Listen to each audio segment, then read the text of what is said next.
Hi, and thanks for watching my blog. I hope that people will watch the blog I did yesterday, which talks about my breaking cycle ride. I did my normal 21-mile ride this morning, so all's good there. I'm still in training, all that fun stuff. But it's a political day. The Democratic National Convention opened, and Michelle Obama is speaking. I guess, and I may watch part of the convention. The part I'd be most interested in is the tribute to Ted Kennedy.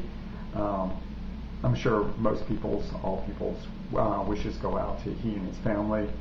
And he's really been a great senator, somebody that stood up for what he believed in and was willing to fight for it. And I really, really wish him the best. Sometimes I think the New York Times really helps me figure out what I'm thinking. There were a couple articles today talking about the Democratic Party and what's going on inside of it. It was interesting to watch the responses to Biden on Facebook pages, because you would get the rabid Hillary supporters. Like, how dare they do this? Obviously he doesn't know what he's talking about, and blah, blah, blah. And you, on the other hand, you get the diehard Obama, maniacs. It's like, oh, this is the best choice. He's so wonderful. It's great, There was one Facebook thing that I said, it's amazing how divided people are in this convention and how they're willing to say bad things about Obama. And, a Hillary supporter, diehard Hillary supporter.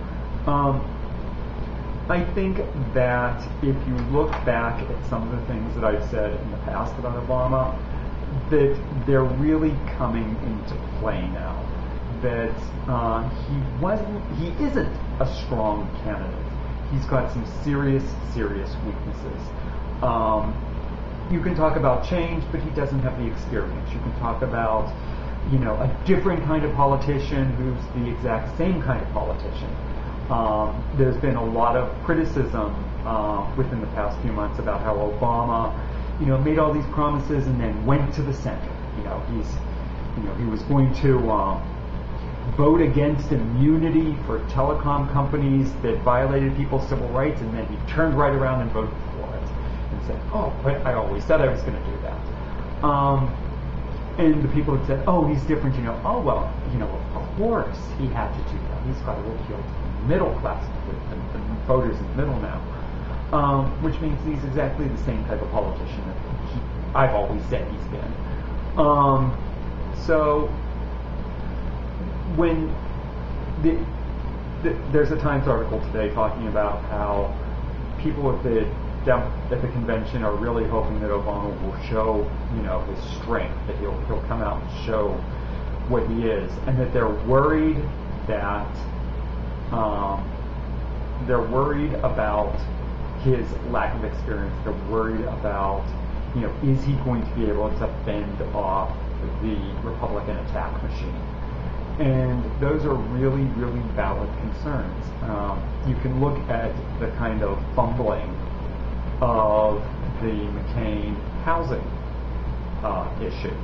Sure, they got an attack ad out, trying to say McCain doesn't know how many houses he has, which really does kind of show how touchy he is.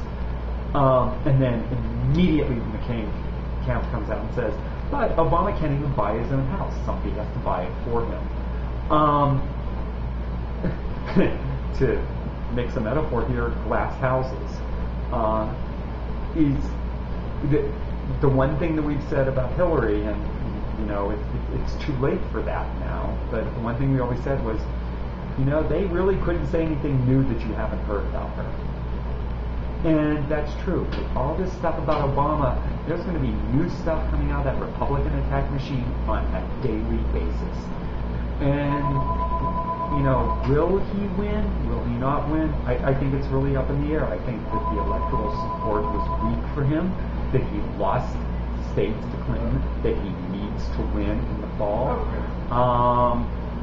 I think it's going to be a real messy campaign. It's going to be hard to play out. And if the Republicans win, I feel really sorry for this country because we can't take another 4 years of the mess that they created.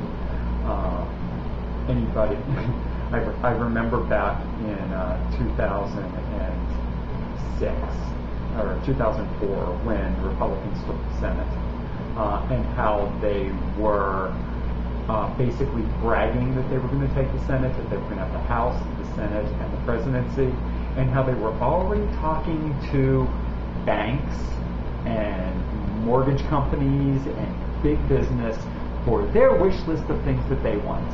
And they got the wish list that they want, the economic situation we have now. And, you know, people don't want to talk about where it came from because people's memories are short. Oh well, short blog, kind of bitching, kind of fetchy. That's what I do. Okay, and let's see how this week goes. Thanks. Bye.